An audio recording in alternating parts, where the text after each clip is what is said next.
നമ്മുടെ വടക്കഞ്ചേരിക്കാർ പോലും അധികമാരും കാണാത്ത കെ.എസ്.ആർ.ടി.സി ഡിപ്പോയിലേക്ക് ഹൈവേയിൽ നിന്നും കയറുന്ന വഴിയാണ് കേട്ടോ അത്.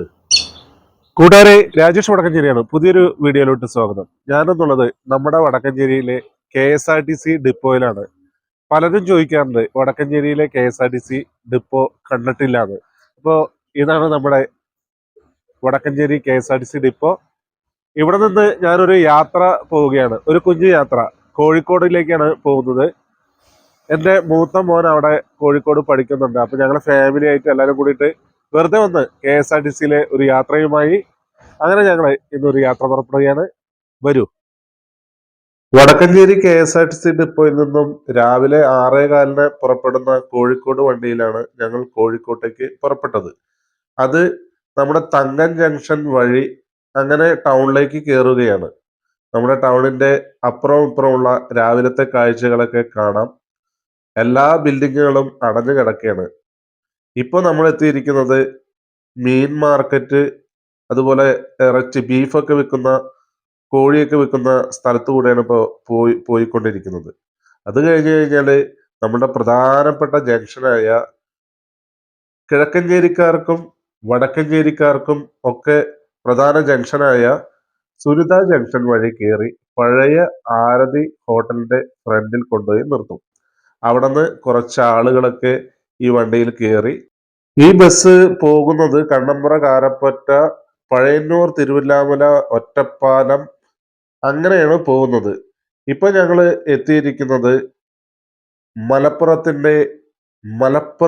കെ.എസ്.ആർ.ടി.സി ജംഗ്ഷന്റെ അടുത്താണത്. നമ്മൾ നേരെ കയറുന്നത് മലപ്പുറത്തെ കെ.എസ്.ആർ.ടി.സി ഡിപ്പോയാണോ സ്റ്റേഷനാണോ എന്ന് എനിക്കറിയില്ല. എന്തായാലും അങ്ങോട്ടേക്ക് കയറിയിട്ടുണ്ട്. അവിടെ കുറച്ചു നേരം വണ്ടി നിർത്തി. നല്ല മനോഹരമായ കാഴ്ചയാണ്. പിന്നീട് ഞങ്ങൾ അങ്ങനെ യാത്ര തുടർന്നുകൊണ്ടിരിക്കുകയാണ്. ഒരു വലിയ ഒരു പുഴ കണ്ടു. ഏകദേശം കോഴിക്കോട് എത്താറായി എന്നാണ് തോന്നുന്നത്.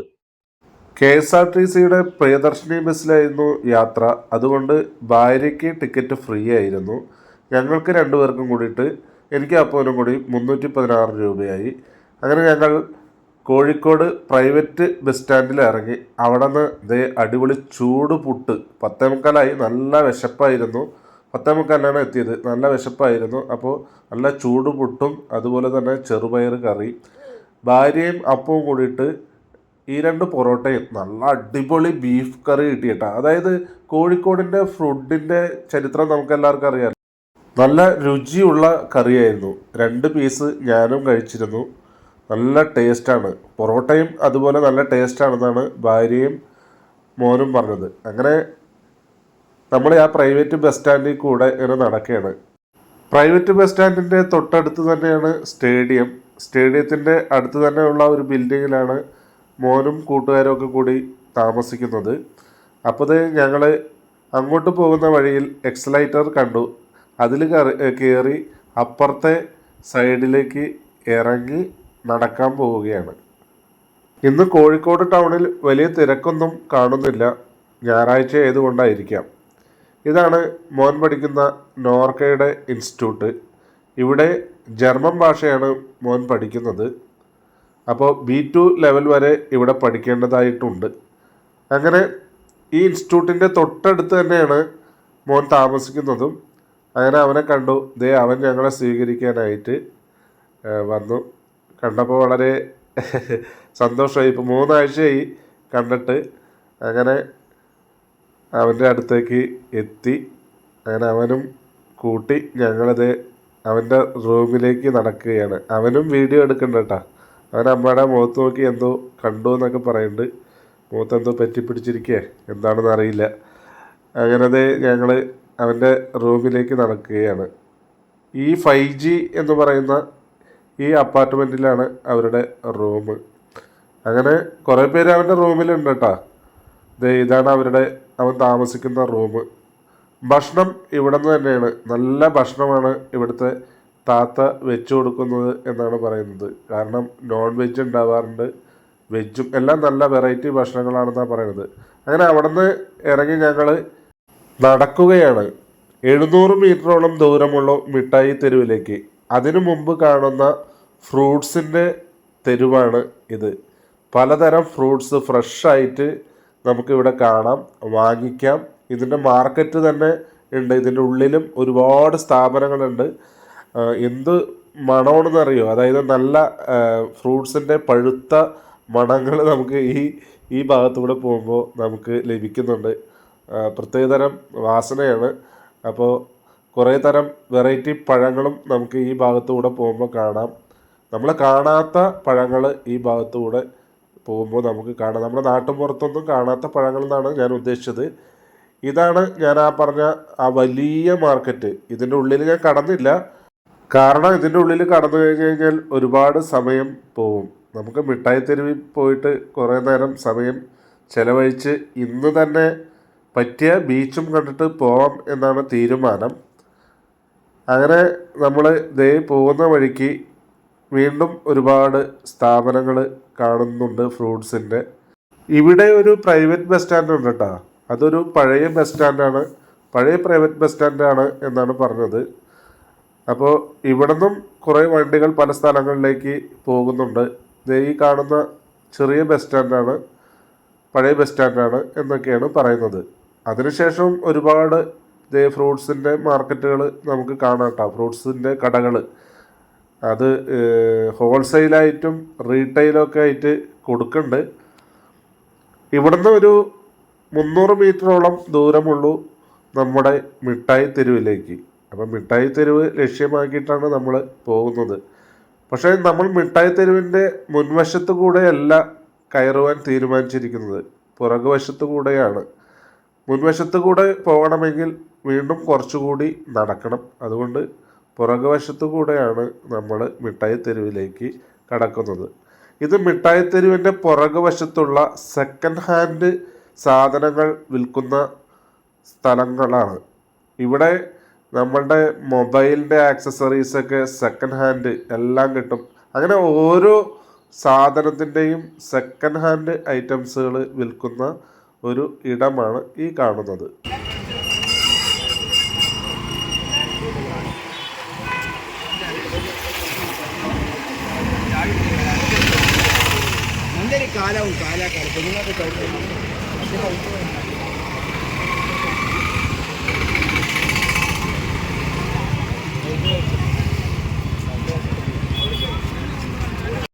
അങ്ങനെ കോഴിക്കോടിൻ്റെ വളരെ പ്രശസ്തമായ മിഠായി തെരുവിൻ്റെ പുറകുവശത്തുകൂടെ ഞങ്ങൾ മിഠായി തെരുവിലേക്ക് കടക്കുകയാണ്.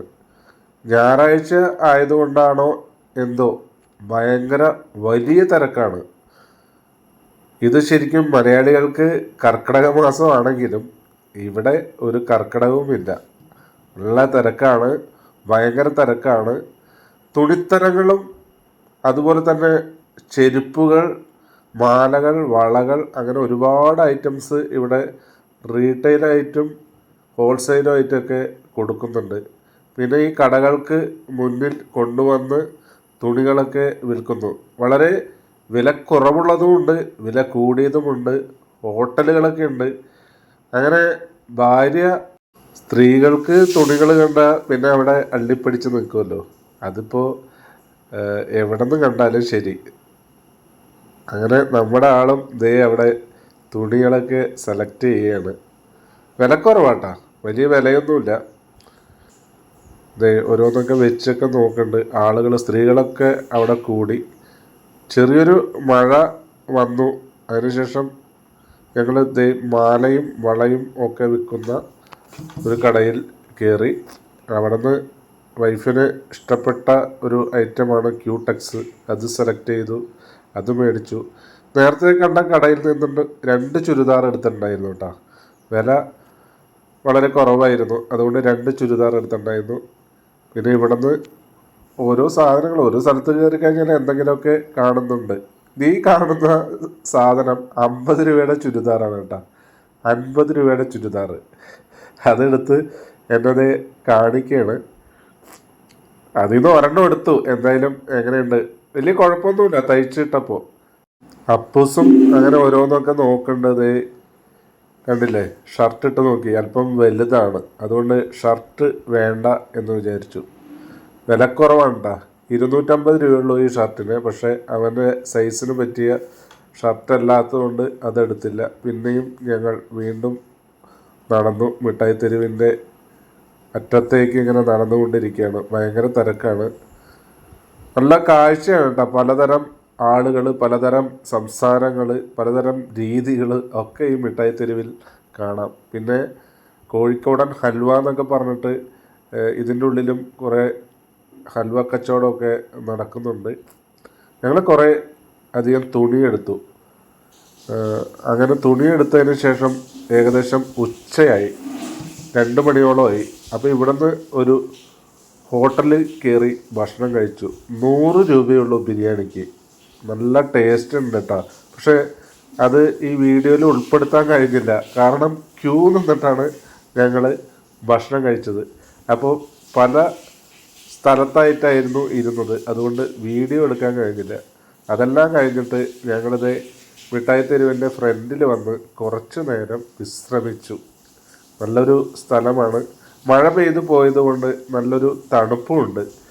അതെല്ലാം ആസ്വദിച്ച് ഞങ്ങളത് രാവിലെ ബസ്സിന് വന്നുകൊണ്ട് വൈകിട്ട് എന്തായാലും നമുക്ക് ട്രെയിനിന് പോകാമെന്ന തീരുമാനത്തിൽ ട്രെയിനിൻ്റെ സമയം നോക്കിയപ്പോൾ 6:15. അപ്പം പിന്നെ നമ്മൾ ഒരു ഓട്ടോ പിടിച്ചിട്ട് ബീച്ചിലെത്തി. ഓട്ടോയ്ക്ക് മിഠായി തെരുവിൽ നിന്നും ബീച്ചിലേക്ക് 60 രൂപ മേടിച്ചു. ബീച്ചിലും ഈ പറഞ്ഞ പോലെ തന്നെ നല്ല തിരക്കായിരുന്നു. ഉച്ച നേരമാണെങ്കിലും നല്ല തിരക്കായിരുന്നു. ഉച്ച നേരമാണെങ്കിലും ഉച്ചയുടെ ആ വെയിലൊന്നും നമുക്ക് കാണാൻ കഴിയുന്നില്ല. കാരണം മഴക്കാലമല്ലേ, മഴ പെയ്തു പോയത് കൊണ്ടായിരിക്കാം. നല്ല ഒരു തണുത്ത കാലാവസ്ഥയാണ്. അപ്പോൾ കോഴിക്കോടിൻ്റെ ആ ബീച്ചിൻ്റെ ആ ഫ്രണ്ടിലുള്ള ആ ആർച്ചിൻ്റെ മുന്നിൽ നിന്നിട്ട് ഫോട്ടോസും വീഡിയോസും ഒക്കെ എടുത്തു. നല്ല മനോഹരമായ, വളരെ മനോഹരമായ കാഴ്ചകളാണ് നമുക്ക് കോഴിക്കോട് ബീച്ചിൽ നിന്നും ലഭിക്കുന്നത്. അതിനുശേഷം കുറച്ചു നേരം അവിടെ ഇരുന്നു ആളുകളെയൊക്കെ നോക്കി നിരീക്ഷിച്ചു. പലതരം ആളുകൾ, പലതരം കാഴ്ചകൾ, പല പല നാടുകളിൽ നിന്നും വന്ന ആളുകളെയൊക്കെ കാണാൻ നമുക്ക്. പലതരം ഭാഷയുടെ വ്യത്യാസങ്ങളൊക്കെ നമുക്ക് ഇവിടെ നിന്ന് മനസ്സിലാക്കാം. ചിലപ്പോൾ തൃശ്ശൂരുകാരും തിരുവനന്തപുരംകാരും കൊല്ലംകാരും കാസർഗോഡുകാരും കണ്ണൂരുകാരും ഒക്കെ വന്നിട്ടുണ്ടാവും. അപ്പോൾ അവരുടേതൊക്കെ അടുത്തൂടെ പോകുമ്പോൾ അവരുടേതായ സംസാരമൊക്കെ നമുക്ക് കേൾക്കാം. പലതരം ഭാഷകൾ കേൾക്കാം. അങ്ങനെ ബീച്ച് പോയി ഞങ്ങൾ കുറച്ച് നേരം ബീച്ചിലൊന്ന് കറങ്ങി. നല്ല രസമായിരുന്നു കേട്ടോ ബീച്ചിൽ. പക്ഷേ നമ്മൾ ബീച്ചിൽ ഇറങ്ങാനുള്ള ഡ്രസ്സൊന്നും എടുത്തിട്ടുണ്ടായിരുന്നില്ല. പിന്നെ ഇവിടെ അധികം ഉള്ളിലേക്കൊന്നും ആരും ഇറങ്ങുന്നില്ല. അതുകൊണ്ട് ബീച്ചിലൊക്കെ സൂക്ഷിച്ചും കണ്ടൊക്കെ പോകുന്നവർ. ബീച്ചിലൊക്കെ കുട്ടികളൊക്കെ ഇറങ്ങുന്നുണ്ട് ചിലവരൊക്കെ. അത് സൂക്ഷിച്ച് അച്ഛനമ്മമാരുടെയൊക്കെ ശ്രദ്ധ വേണം. അവിടെ സെക്യൂരിറ്റി ഒന്നും കണ്ടില്ല, അതുകൊണ്ട് പറഞ്ഞതാണ്. ഇവിടെ നിന്ന് കുറേ ഫോട്ടോസും വീഡിയോസും ഒക്കെ എടുത്തു കേട്ടോ. സമയം പോകുന്നതേ അറിയുന്നില്ല. വളരെ വ്യത്യസ്തമായ കാഴ്ചകൾ ഉള്ളത് കൊണ്ടാവാം സമയം പോകുന്നത് അറിയാത്തത്. ഈ കാണുന്നത് കോഴിക്കോടിന്റെ ബീച്ചിന്റെ ഫ്രണ്ടിലുള്ള കടകളാണ്. ചെറിയ ചെറിയ പെട്ടിക്കടകളാണ്. ഇവിടെ നിന്ന് കോഴിക്കോടിന്റെ തനത് ഭക്ഷണങ്ങളായ കല്ലുമ്മക്കായ മുതലായ ഒരുപാട് ഭക്ഷണ വിഭവങ്ങളുണ്ട്. അതുപോലെ മധുര പാനീയങ്ങളുണ്ട്. ദേ ഭാര്യയും 2 കുട്ടികളും കടലിൽ ഇറങ്ങി കാലൊന്ന് നനയ്ക്കുകയാണ്. നല്ലൊരു സായാഹ്നം, വളരെ മനോഹരമായ ഒരു സായാഹ്നമാണ് ഇന്ന് നമ്മൾ അനുഭവിക്കുന്നത്. കാരണം മഴക്കാലമായതുകൊണ്ടാണോ എന്തോ നല്ല തണുത്ത കാറ്റ് വീശിക്കൊണ്ടിരിക്കുന്നു. ആ ഉപ്പുകാറ്റിന്റെ ആ ചൂടൊന്നും ഇല്ല. വളരെ ശാന്തമായ കടൽ, വലിയ തിരകളൊന്നുമില്ല. നല്ല മനോഹരമായ കടലിന്റെ അന്തരീക്ഷത്തിൽ ആ സായാഹ്നം ആസ്വദിക്കുവാൻ എന്ത് രസമാണെന്നറിയോ. അവിടെ നിന്ന് അപ്പുവും കുറച്ച് ഫോട്ടോസൊക്കെ എടുത്തു. ഞാനും ദേ നോക്കിയേ, എന്നാൽ കഴിയാവുന്നത് ഞാനും ചെയ്തു. പിന്നെ ബീച്ചിന്റെ പശ്ചാത്തലത്തിൽ ഞാനും ഭാര്യയും കൂടി കുറച്ച് ഫോട്ടോസും വീഡിയോസും ഒക്കെ എടുത്ത് നല്ലൊരു സായാഹ്നം നമുക്ക് ഇവിടുന്ന് കിട്ടിയത് കൊണ്ട് ഇങ്ങനെയൊക്കെ ആസ്വദിക്കാൻ പറ്റി. വളരെയധികം നന്ദി കോഴിക്കോടിനോട്.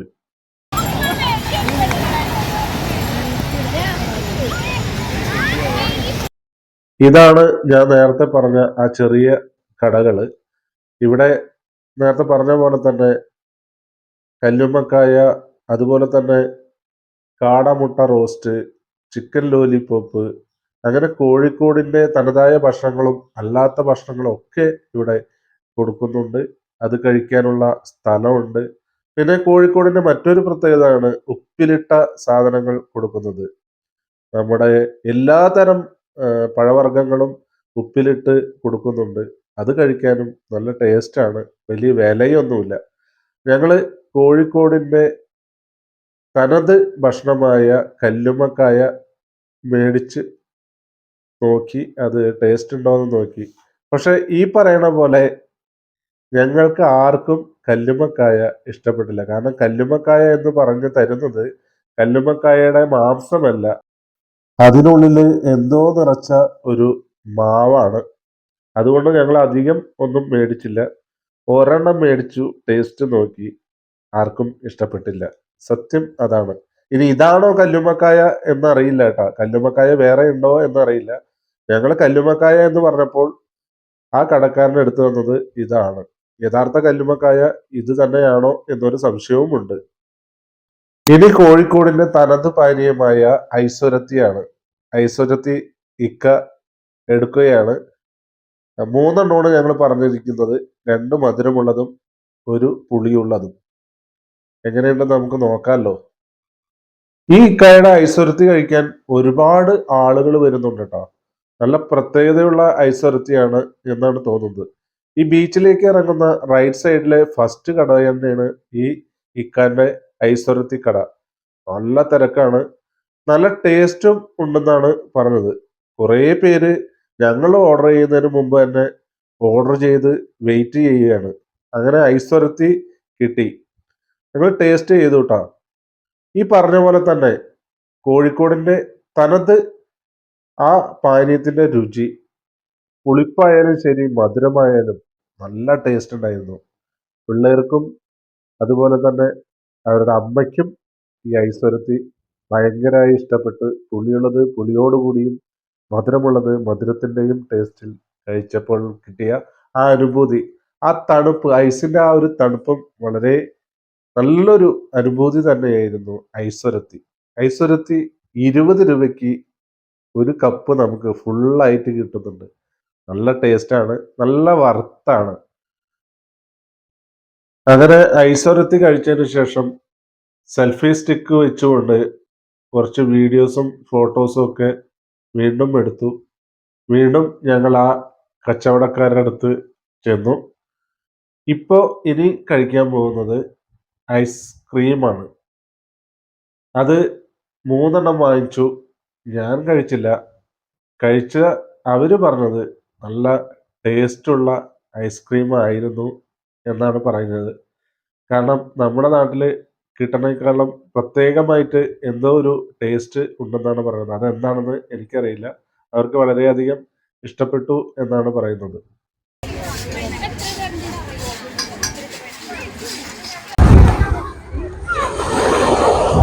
അപ്പൊ കൂട്ടുകാരെ, വളരെ മനോഹരമായ ഒരു സായാഹ്നമായിരുന്നു കോഴിക്കോട് ബീച്ചിൽ നിന്ന് നമുക്ക് ലഭിച്ചത്. അടിപൊളിയായില്ലേ? സൂപ്പറായില്ലേ? അപ്പോൾ ഇഷ്ടംപോലെ കാഴ്ചകൾ നമ്മൾ ഈ വീഡിയോയിൽ ഉൾപ്പെടുത്തിയിട്ടുണ്ട്. നിങ്ങൾക്ക് എല്ലാവർക്കും ഈ വീഡിയോ ഇഷ്ടപ്പെട്ടു എന്ന് വിചാരിക്കുന്നു. അപ്പോൾ അടുത്ത നല്ലൊരു വീഡിയോ ആയിട്ട് നമുക്ക് വീണ്ടും കണ്ടുമുട്ടാം. ബൈ. എൻ്റെ ഫാമിലിയോടൊപ്പം രാജേഷ് വടക്കഞ്ചേരി.